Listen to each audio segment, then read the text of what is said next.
Most men scream when they discover their life is a lie. They smash drywall.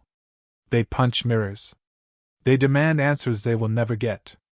I did none of that. When I found the first digital footprint of my wife's betrayal, I didn't blink. My heart rate spiked to 110, stayed there for 3 seconds, and plummeted back to my resting 62. Logic took over. Survival kicked in. My name is Andrew. I am a senior database architect.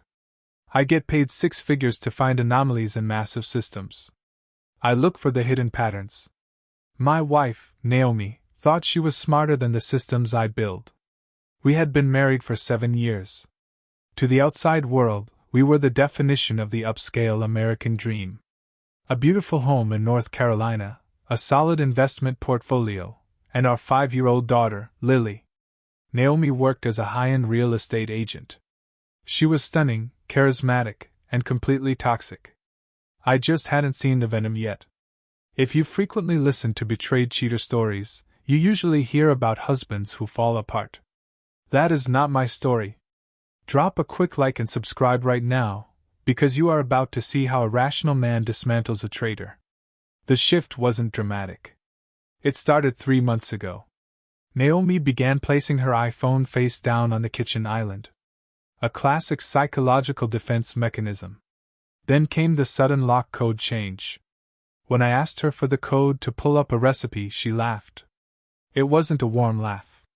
It was sharp, dismissive, dripping with a strange new arrogance. "Why do you need my code, Andrew?" she asked, her eyes scanning her fresh manicure. "Are you tracking me now? Get your own phone. You're acting suffocating." I didn't argue. I just watched her. I observed the way her thumb hovered over her screen, the micro-expressions of excitement that crossed her face when a notification popped up. She wasn't just hiding a secret, she was proud of it.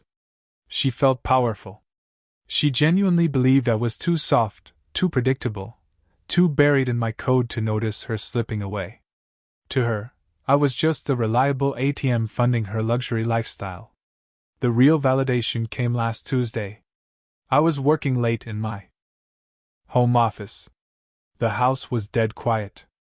Naomi thought I was logged into a critical server migration for a corporate client. She walked past my office door, talking on her phone in a hushed, venomous tone. She didn't realize the acoustic tile in the hallway reflects sound straight into my workspace. "He doesn't suspect a thing," Naomi whispered, a cruel chuckle escaping her lips. "He's in there playing with his little data points. He's pathetic. The lawyer says if we play this right, we can claim emotional distress. I'll get the house, the investments, and he'll be paying me to breathe. Just stay patient, babe." The line went dead. My hands remained perfectly still on my mechanical keyboard. The betrayal stung, a sharp, cold needle directly into my chest. 7 years. The late nights I worked to pay off her credit card debts. The family vacations. All of it was just a transaction to her.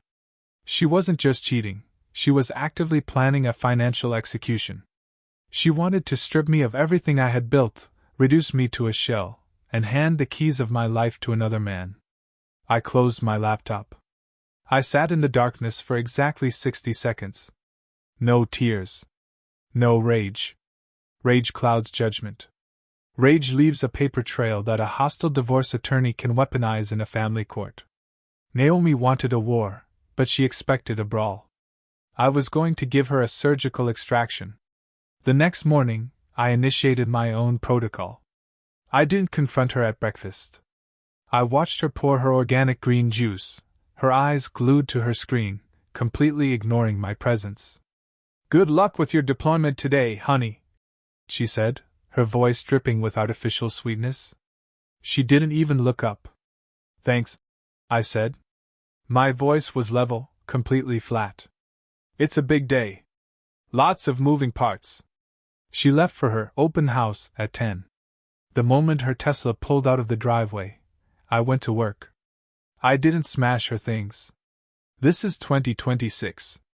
Affection leaves a digital footprint. I opened my network administration panel. I had built our home network from scratch. Every smart TV, tablet, and security camera routed through a central server in my basement.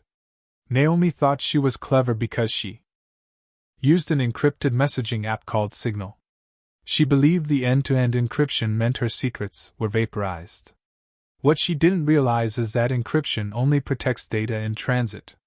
It doesn't protect the data at the endpoints. 2 weeks prior, I had gifted her a brand new iPad for her real estate listings. I had set it up using our family iCloud share, meaning her device logs synced directly to my local backup server. She had mirrored her Signal notifications to that iPad, thinking the device was safely hidden in her locked vanity drawer. I unlocked the vanity using the spare key she kept inside a hollowed-out book on the living room shelf. I pulled out the iPad and connected it to my diagnostic rig. Within 10 minutes, the data extraction was complete. The screen lit up with thousands of archived messages. I started reading the threads. The messages were between Naomi and Benjamin Vance, a senior partner at the law firm managing our family trust. They had been sleeping together for 14 months. But it got worse. I found a photo of a hidden medical document. Naomi's text read, "I got the DNA results. He thinks she's his. Look at the numbers. What do we do?" Benjamin replied via text, "Destroy it immediately. If he finds out the truth before we file for divorce, our absolute financial asset leverage over him is gone." I locked the vanity drawer. The brass key slid back into its hiding spot inside the hollowed-out book on the living room shelf. My movements were fluid, deliberate. My mind did not cycle through grief or betrayal. Instead, it functioned like an enterprise algorithm isolating a critical system malware. Benjamin Vance was not just our family trust attorney. He was a man I had invited to my backyard barbecues. A man who had toasted to my marriage. Now, he was working with my wife to use my daughter as a financial blade to gut my life savings. I sat back down at my home office desk. The glow of 3 monitors illuminated the dark room. As a database architect, I analyze system dependencies. I map out how data moves, where it leaks, and how it can be compromised. Naomi believed I was oblivious because I did not engage in her petty arguments. She mistook my silence for weakness. In reality, my silence was an observation post. Our family trust held $3.2 million. It comprised the cash equity from my previous tech startup acquisition, our primary residence in North Carolina, and a diversified index portfolio. According to the structural bylaws of the trust, Benjamin Vance had sole management authority over the allocations. He was the gatekeeper. I pulled up our standard monthly financial statements. I did not hack any bank servers. That would be illegal and weaponized against me in a family court. Instead, I built a data parser to run an anomaly detection script across 7 years of our shared digital financial vault. The script finished executing. Red flags populated my screen. Over the last 14 months, exactly $9,500 had been transferred monthly from our primary liquidity fund to a Delaware-registered LLC called BV Holdings. BV, Benjamin Vance. The line items were coded as administrative consulting fees. It was a blatant, systematic siphoning of my marital assets. Benjamin was using my funds to finance his own corporate expenses or to bankroll Naomi's private luxuries. In total, they had stolen over $130,000 from under my nose. In the state of North Carolina, a trustee who engages in self-dealing faces massive civil liability, treble damages, and automatic disbarment. At exactly 6 p.m, the heavy oak front door clicked open. The distinct scent of her expensive Chanel perfume entered the hallway before she did. Naomi walked into the kitchen, dropping her designer handbag onto the marble island. She did not look at me. She went straight to the wine fridge, poured a glass of Sauvignon Blanc, and took a long sip. "You're still staring at that monitor, Andrew?" she asked. Her voice carried a thin, sharp layer of condescension. "Do you ever actually live in the real world? It's pathetic. Lily is upstairs. You haven't even bothered to check on her, have you? You're completely emotionally vacant." I checked on her 20 minutes ago, Naomi, I said. My voice was level. Flat. She is finishing her coloring book. Naomi scoffed, leaning against the counter. She stared at me with a smirk, her eyes filled with an arrogant pity. Right. Well, a real father would actually play with his child. Not just log data entries. Sometimes I wonder why I even stay in this marriage. You're wired wrong, Andrew. You don't know how to connect with human beings. There it was. The psychological setup. She was trying to build a narrative of emotional neglect. She wanted me to snap. She wanted me to yell, slam my hand on the counter, or storm out of the room. If I reacted with anger, she would log the date and time. It would become Exhibit A in Benjamin's upcoming emotional distress strategy to strip my custody rights. I looked directly into her eyes. I did not flinch. I analyzed her body language. Her shoulders were tense, but her chin was held high. She genuinely believed she was the smartest person in the room. She thought she was an apex predator dealing with a helpless target. If you feel our connection is lacking, Naomi, we can always reevaluate our arrangement, I said calmly. She let out a sharp, mocking laugh. Evaluate? You can't fix a broken personality, Andrew. Just keep working your overtime. At least your paycheck is useful for this family. She turned on her heel and walked out, her designer heels clicking loudly against the hardwood floor. I watched her leave. I did not feel rage. I felt a profound sense of clarity. Arrogant people are incredibly predictable. They leave massive paper trails because they are entirely convinced their victims are too stupid to look. The next morning, I took my investigation a step further. I pulled up Naomi's real estate transaction logs. She had been closing multi-million-dollar residential deals in the luxury Charlotte market, yet our joint tax returns showed an oddly low commission income for her. I deployed a specialized public record scraper to cross-reference the county deed transfers against her agency listings. The numbers did not match. Naomi was deferring her commission payouts into an undisclosed corporate account. She was intentionally hiding marital income prior to her planned divorce filing. They weren't just cheating. They were executing a coordinated financial assassination. On Friday night, the trap tightened socially. We attended the annual real estate charity gala downtown. It was a high society event packed with local business leaders, judges, and developers. Benjamin Vance was there, wearing a custom-tailored charcoal suit. He walked up to our high-top table with an insufferable air of absolute authority. "Andrew, buddy," Benjamin said, clapping a heavy hand onto my shoulder. The physical contact made my skin crawl, but my facial expression remained completely passive. "You look exhausted. Are you spending too much time in the server room again?" "Just optimizing the infrastructure, Ben," I replied, looking him dead in the eye. "I like to ensure there are no hidden leaks in the system." Benjamin did not blink. He maintained his plastic, practiced defense attorney smile. "Smart man. Always protect the core assets. Naomi mentioned you've been a bit distant lately. If you ever need legal counsel on structuring your personal liabilities or protection strategies, you know where my office is. I always take care of family." Naomi stood right beside him.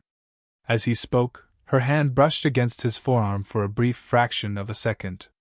It was a deliberate, silent provocation. They were mocking me to my face in a room full of our professional peers. They believed I was blind, deaf, and helpless. "I appreciate that, Ben," I said, raising my glass slightly. "I'll definitely keep that in mind when it's time to restructure everything." Later that evening, I sat in the quieter lounge area, watching them from across the crowded ballroom. I observed their micro-expressions. The subtle nods. The way Benjamin scanned the room before leaning in to whisper something into Naomi's ear that made her giggle. My private sources within the local legal circuit had already confirmed my suspicions. Benjamin was fast-tracking a comprehensive divorce filing for Naomi, scheduled for the end of the fiscal quarter. Their strategy was to hit me with an immediate temporary restraining order, evict me from my own home under the guise of domestic instability, and freeze my corporate liquid accounts simultaneously. To counter a blitzkrieg, you do not build a wall. You dig a trench and wait for them to march into it. The following Monday, I drove 2 hours outside of Charlotte to the city of Raleigh. I had scheduled an off-the-books meeting with Marcus Vance. He was no relation to Benjamin. Marcus was a legendary forensic accountant and a high-asset divorce litigator known for representing professional athletes. He was a shark. I laid out my digital dossier on his mahogany desk. The archived signal logs from the mirrored iPad. The Delaware LLC transaction histories. The concealed real estate commission structures. Marcus put on his reading glasses, scanning the spreadsheets in total silence. A slow, predatory grin spread across his face. "Andrew, this isn't a standard divorce case," Marcus said, tapping his pen on the document. "This is a corporate fraud execution. Your wife and her attorney lover are actively embezzling from a regulated family trust. If we present this correctly to a federal judge, we can pierce the trust's liability protections, strip her of any marital property claim, and potentially send Benjamin Vance to a federal penitentiary for fraud and breach of fiduciary duty." "Not yet," I said. My voice was cold. "They mentioned a DNA test in their encrypted logs. Naomi is hiding a physical document that changes our entire legal standing regarding child custody and support. Until I possess that specific piece of paper, we do not file. We wait." "Why not just order a private DNA test yourself?" Marcus asked, leaning forward. "Because if I order a test through a commercial lab, the notification trail might alert her," I explained. "The moment she realizes I know, she will liquidate the remaining capital in the trust and move it into an offshore shell account. I need them to believe their plan is going flawlessly until the exact second our trap snaps shut." Marcus nodded slowly, his eyes filled with respect. "You have ice water in your veins, son. Most men in your position would have burned their own house down by now." "Fire is sloppy," I replied. "I prefer a controlled demolition." When I arrived back home that night, the house was dark except for a single lamp in the living room. Naomi was sitting on the sofa, a stack of printed papers clutched in her hand. Her face was contorted into an expression of practiced theatrical outrage. "Where the hell were you, Andrew?" she demanded. Her voice was intentionally loud, designed to carry up the stairs to where Lily was sleeping. "Your office said you logged off at noon. Are you lying to me now?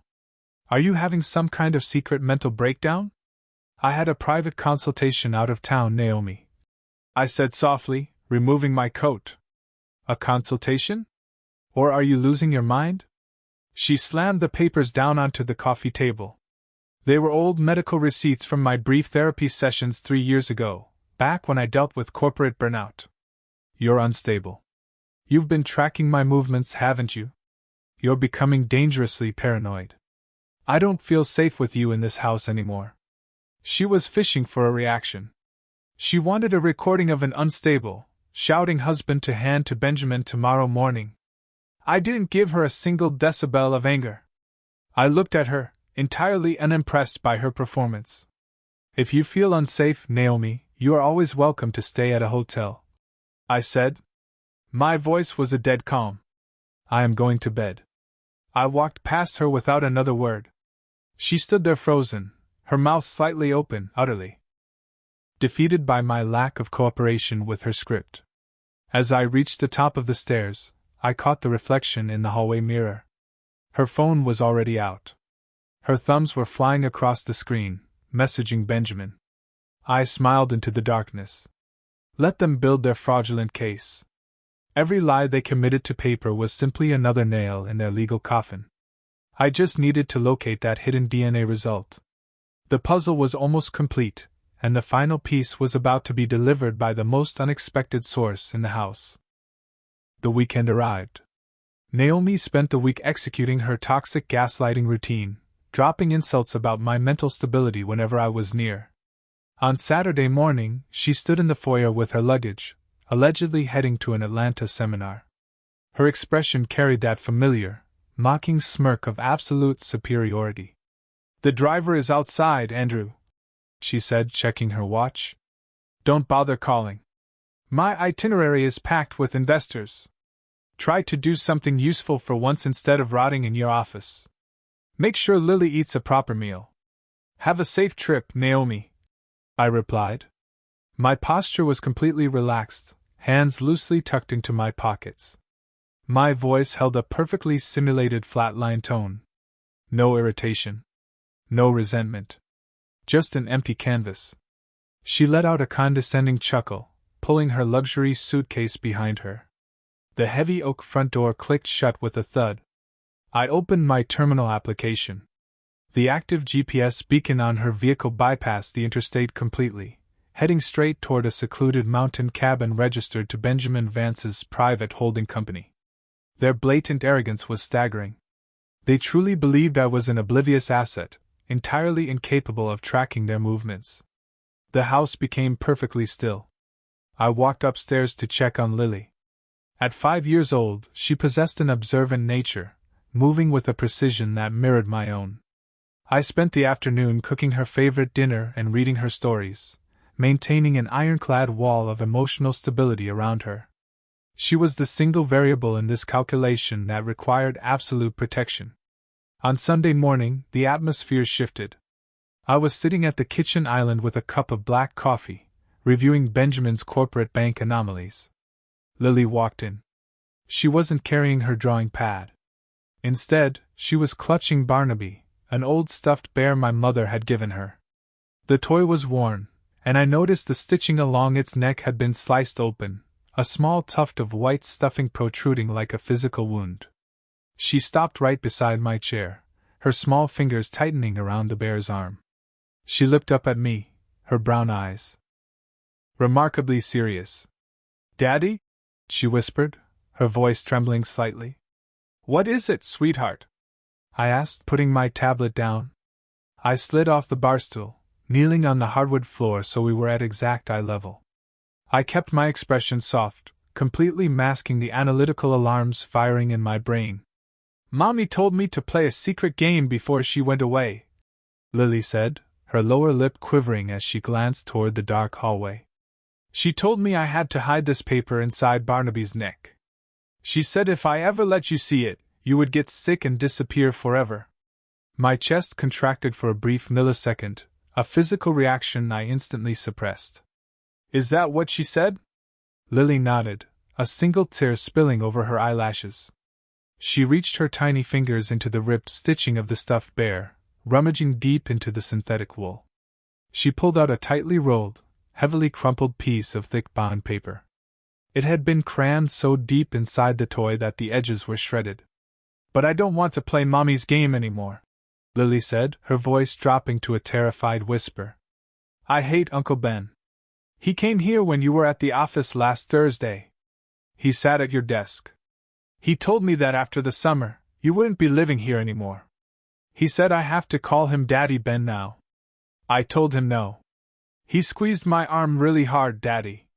He told me if I didn't hide the paper, you would disappear even faster." The mention of Benjamin putting his hands on my daughter caused an instantaneous drop in my core temperature. Rage is a tactical liability. I converted the protective instinct into cold, unadulterated calculation. Benjamin Vance had just signed his own professional and social execution warrant.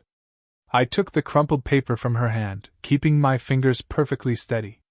I offered her a calm, reassuring smile, wiping the tear from her cheek. "You did exactly the right thing, Lily," I said, my voice rich with a quiet, unshakable authority. "Uncle Ben is completely wrong. Nobody is disappearing, and nobody is leaving this house. Go upstairs to the playroom and put on your cartoon show. I am going to fix Barnaby's neck." She nodded, her shoulders visibly relaxing as the psychological weight lifted from her. She turned and ran up the stairs. I sat at the counter, carefully smoothing out the deep creases of the document, flattening the heavy paper against the marble surface. The crisp logo at the top of the page was immediately recognizable: ARIA Diagnostics Laboratory, Clinical Genetics Division, Raleigh, North Carolina. I bypassed the legal signatures and genetic charts, scrolling directly to the definitive statistical analysis at the bottom of the page. Paternity Index, 2,450,112 to 1. Probability of paternity, 99.9999%. Conclusion: Andrew Vance cannot be excluded as the biological father of the child, Lily Vance. I let out a slow, silent breath. She was mine. Every biological metric confirmed it.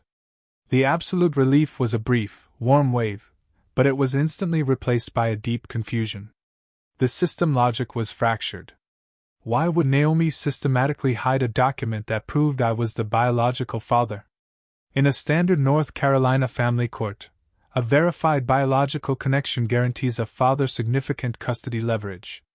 If her objective was total asset liquidation and taking Lily away, hiding a clean paternity report made zero sense. Unless this wasn't the document they intended to introduce to the court. I took the paper down to my basement server room, securing the deadbolt. I scanned it, generating a digital copy. Then I accessed the mirrored network backup of Naomi's iPad, navigating into her encrypted local storage directories. I bypassed her real estate archives and located a hidden, password-protected folder. I ran a standard script to clear the encryption layer. The directory opened.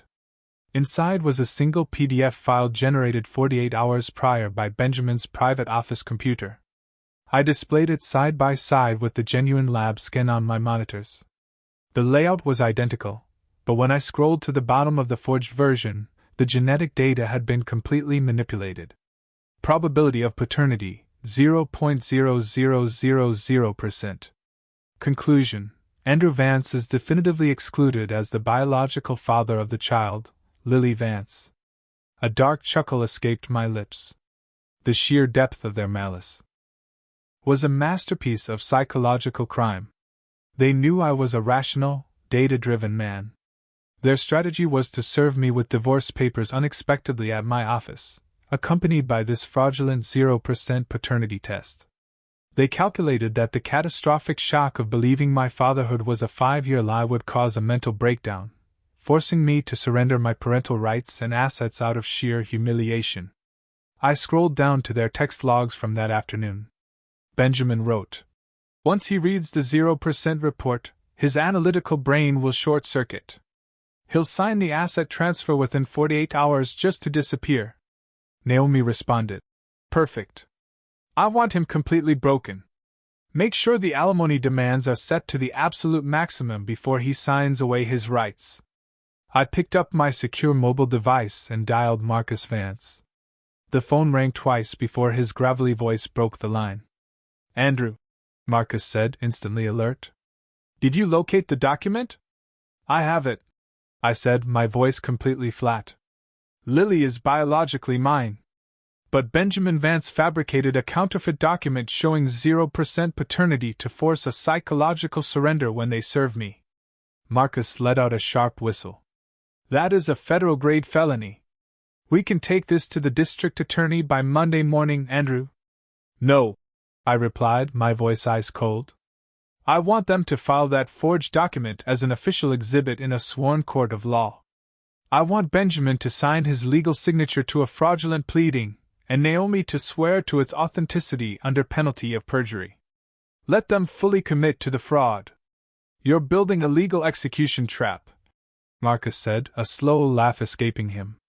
"Benjamin faces a federal penitentiary, and Naomi goes down as an active co-conspirator." "Exactly," I said. "Prepare our counter-petitions in absolute secrecy. She won't notice a thing." I disconnected the call. At 9 o'clock Sunday night, Naomi's Tesla pulled into the driveway. She walked through the front door, radiating a smug satisfaction, throwing her keys carelessly onto the console table. "Still glued to a book, Andrew?" she asked, looking down at me with her arms crossed, her eyes carrying supreme arrogance. "Enjoy your little manuals while you can. Because a massive shift is coming to your quiet little life. Very soon."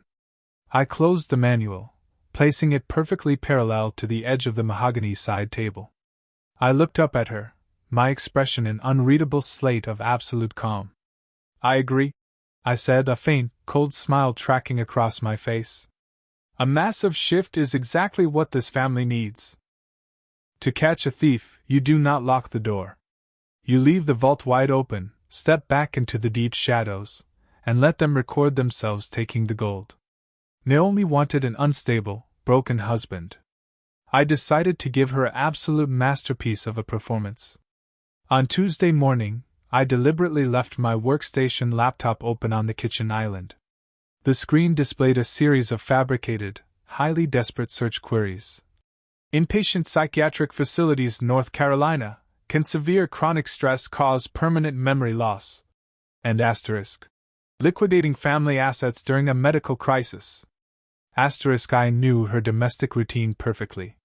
She would brew her morning espresso, glance at my workspace with her usual judgmental glare, and immediately take a digital photo of the screen to text to Benjamin Vance. From the reflection in the dark glass of the hallway mirror, I watched her execute the plan flawlessly. Her eyes widened with a sudden, malicious delight as she tapped her screen, forwarding the digital crumbs of my supposed mental collapse. She looked over her shoulder toward the empty staircase, a smug, satisfied grin stretching across her face. She honestly believed she was watching a man break in real time. She had absolutely no idea she was looking at a mirror. When I finally walked into the kitchen, I kept my shoulders slightly slumped. I held my coffee mug with a deliberately unsteady grip, letting it clink against the stone counter.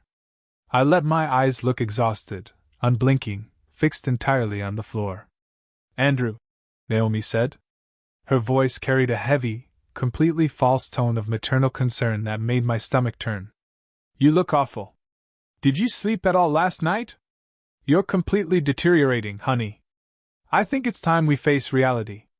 You can't manage this house anymore. You can't even manage yourself." "I'm just tired, Naomi," I muttered. I kept my voice soft, cracking slightly at the edges to simulate psychological defeat. "The data migrations at the firm are heavy. I feel like I'm losing my grip on the entire schedule." "It's not just the schedule, Andrew," she said, stepping closer. The heavy scent of her Chanel perfume choked the air between us. She crossed her arms, looking down at me like I was an injured animal she couldn't wait to put down. "You're becoming an absolute liability to this family. You're scaring Lily with your erratic silence. I talked to Benjamin. He thinks we need to protect our assets before your condition gets worse and you ruin us financially." "Protect them how?" I asked. I stared deeply into my black coffee, refusing to look her in the eye. I needed her to feel absolute dominance. "We are consolidating everything," she said. Her voice sharpened, the fake empathy completely evaporating into an icy command. "The startup cash, the stock portfolios, the house deed. Everything is going into the family trust under Benjamin's sole executive management. You are going to sign the authorization paperwork tonight, Andrew. It's the only way to ensure Lily has a future before you completely lose your mind." "I don't know, Naomi," I said, executing a perfect, hesitant pause. "That gives Benjamin total control over our entire net worth. Everything I've built. And you think you're fit to control it?" she snapped. She slammed her hand down onto the marble island, her expensive diamond rings clicking sharply against the stone. "Look at yourself. You're a ghost, Andrew. You sit in that basement rotting while I do all the heavy lifting in the real world. You don't have a choice here. Sign the papers tonight, or I take Lily, move into a separate apartment tomorrow morning, and file an emergency custody order based on your psychological instability. Try fighting that in court with your broken brain." The threat was explicit. It was pure rage bait, meticulously designed to make an ordinary husband explode with anger. If I were the emotional fool she thought I was, I would have pulled out the genuine DNA results right then and exposed her. But an exposure at this stage would allow Benjamin to pivot his legal strategy. He would cover his financial tracks, erase his Delaware LLC records, and file for a standard dissolution before the trap was fully set. "Fine," I said, letting out a long, defeated sigh. "If Benjamin thinks it's best, I'll sign." Naomi smiled. It was a vicious, predatory expression of absolute victory. She turned around and immediately began typing a text message. She didn't even bother to hide her screen anymore. She was completely intoxicated by her own perceived power. 2 hours later, I was parked in the lower level of a concrete parking garage in downtown Raleigh, sitting inside Marcus Vance's black SUV. I handed him a flash drive containing the digital master files of the asset transfer agreement that Benjamin's office had emailed to me for electronic review. "They are moving incredibly fast," Marcus said, plugging the drive into his encrypted tablet.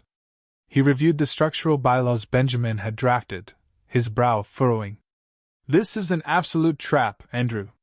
If you sign this document as it is written, you are legally waiving your right to challenge any trust allocations made by Benjamin Vance.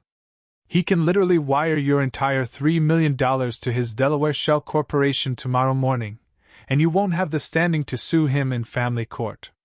"I know," I said calmly. I adjusted my watch, my voice entirely steady. "That's why we are going to modify the metadata of the execution file before I sign." Marcus frowned, looking over the top of his glasses. "Explain." "Benjamin uses an automated enterprise signature platform called SignLock for his high-asset clients," I said. "As a database architect, I know the architectural vulnerabilities of that platform. I have already compiled a customized legal addendum. It's a standard non-disclosure and personal liability indemnity clause, but wrapped in an automated script. When Benjamin uploads the final contract to the SignLock server, my script will inject the addendum directly into the metadata packet of the document." "What does the addendum say?" Marcus asked, leaning forward with sudden intensity. "It states that any trustee who allocates trust funds to an entity in which they hold a direct or indirect financial interest, such as his Delaware LLC, automatically accepts full personal criminal and civil liability for fraud, waives all statute of limitations defenses, and stipulates to an immediate asset freeze by the State Bar and the IRS," I explained. "And more importantly, it includes an ironclad morality and fidelity clause. If either the trustee or the spouse engages in an extramarital relationship during the term of the trust management, they automatically forfeit 100% of their personal assets and real estate claims to the betrayed party."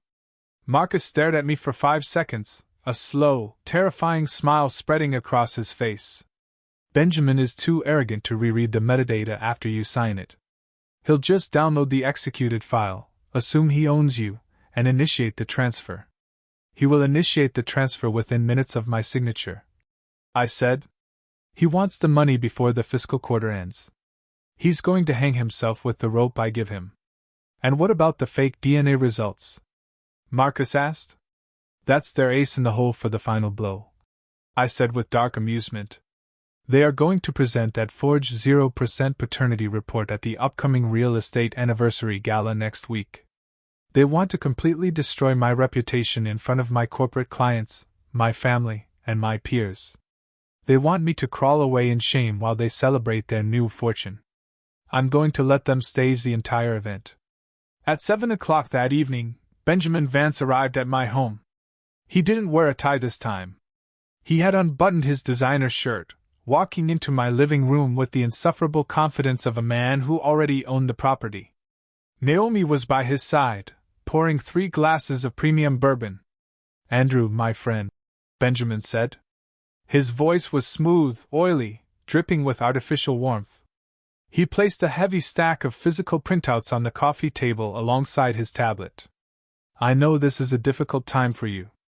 Mental health is a serious battle. But you're doing the smart thing here. Consolidating your assets into the trust protects Lily. It ensures your legacy remains secure while you take the time to get your mind right." I sat across from him, keeping my gaze lowered, my posture deliberately weak. "I just want what's best for Lily, Ben. You promise the funds will be safe?" "On my honor as your attorney," Benjamin said. He traded a quick, amused glance with Naomi. She bit her lip, barely suppressing a laugh. The sheer contempt they had for me was an incredible spectacle. They were standing in my house, drinking my liquor, preparing to rob me of my life's work, and they felt absolutely no remorse. They truly believed I was a broken fool. Have you ever watched two people celebrate their own destruction? It is a fascinating psychological study. Their arrogance completely blinds them to the shifting variables around them. Sign here on the tablet, Andrew, Benjamin said, sliding the device across the table. And sign the physical backup sheets as well. Let's get this handled so you can rest. I picked up the stylus. My hand trembled slightly on purpose. I looked at Naomi. She was staring at the tablet screen like a vulture watching a dying animal. I pressed the digital stylus to the glass, executing my signature. The background script instantly ran, injecting the hidden legal addendum into the permanent, unalterable metadata packet of the contract, time-stamped and logged on the secure enterprise server. I then signed the physical sheets, which contained the corresponding digital hash marks.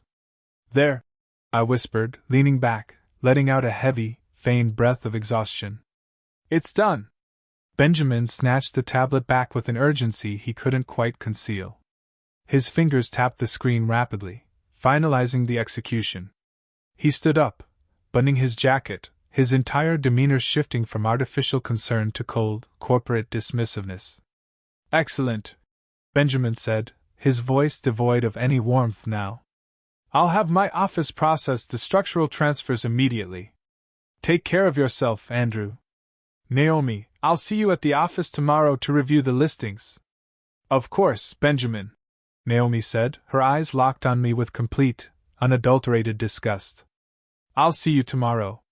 Benjamin walked out of the house without looking back. Naomi stayed in the kitchen, sipping her wine, completely ignoring my presence as if I were already evicted from her life. I stood up, my posture instantly straightening. My hands stopped shaking. My gaze turned like flint. I walked down to my basement server room, locked the heavy security door, and booted up my primary monitors. Within exactly 12 minutes, my system flagged an outgoing automated wire transfer. Benjamin Vance had just initiated the transfer of $2.8 million from my liquid portfolio directly into the account of BV Holdings LLC in Delaware. The digital paper trail was officially locked. The fraud was committed. The metadata clause was activated. They had taken the bait, and now they were stepping directly onto the legal landmine I had planted under their feet. The countdown to the anniversary gala had begun, and their complete destruction was less than 7 days away. The evening of the annual Charlotte Real Estate Gala arrived. Our primary bedroom smelled of Naomi's expensive hairspray and desperate ambition. She stood before the full-length mirror, smoothing down a designer emerald gown. Her eyes caught mine in the glass. She didn't see a husband. She saw a ghost she had already exorcised from her financial ledger. "Make sure your suit isn't wrinkled, Andrew," she said, her voice dripping with casual disdain. "The senior partners of the firm will be at our table. I don't need you looking like a tech support cliché." Try to smile. "It's a celebration of my success, not a funeral." "I'll look exactly as I need to look, Naomi," I said. I adjusted my silver cufflinks. My hands were rock solid. Earlier that afternoon, Marcus Vance had sent me a single-word text message, "Ready." The federal affidavits were officially signed. The temporary asset preservation orders were processed by a state judge. The trap was fully operational, waiting for the targets to step onto the pressure plate. Naomi turned, giving me a long, pitying look. "You just don't get it, do you? You think life is just a sequence of databases. You have no idea what it takes to actually command a room. Tonight, everyone is going to see exactly who holds the real power in this family. I have a very clear data set on who holds the power, Naomi," I replied, offering her a faint, dead-eyed smile. "Let's go." The grand ballroom at the Ritz-Carlton was a sea of crystal chandeliers, expensive champagne, and engineered smiles. Over 400 high-profile real estate developers, attorneys, and civic leaders filled the space. Naomi immediately separated from me, drifting toward the VIP lounge where Benjamin Vance stood. He looked like an absolute kingpin in his custom tuxedo, holding a glass of high-end scotch. I watched them from the edge of the room. I took a slow sip of my club soda. My internal clock was ticking down. I observed the physical cues. Benjamin leaned in too close. Naomi touched his shoulder, laughing loudly at something he said. They weren't even trying to hide it anymore. Why would they? In their minds, my signature on that trust consolidation meant my hands were tied, my bank accounts were locked, and my voice was entirely eliminated. At exactly 8 o'clock, dinner was served. Our table sat near the front stage. It included the managing partners of Benjamin's law firm and the regional director of the Real Estate Association. Naomi sat directly across from me. Benjamin sat to her right. The air at the table was heavy, thick with a toxic tension that only I could truly decode. Benjamin leaned forward, looking at me across the white tablecloth. His smile was entirely plastic. Andrew, I saw the wire transfers cleared this morning. The trust asset redistribution is complete. You made a very rational choice. Truly. For Lily's sake. Naomi scoffed softly into her champagne glass. Andrew only acts when he's forced to, Ben. Left to himself, he'd just stare at a screen until the house burned down around him. The corporate partners laughed politely, assuming it was just marital posturing. They didn't see the naked cruelty in her eyes.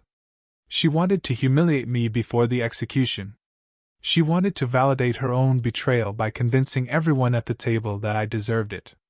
Speaking of family choices, Benjamin said, his voice dropping to a sharp, professional tone that silenced the immediate table.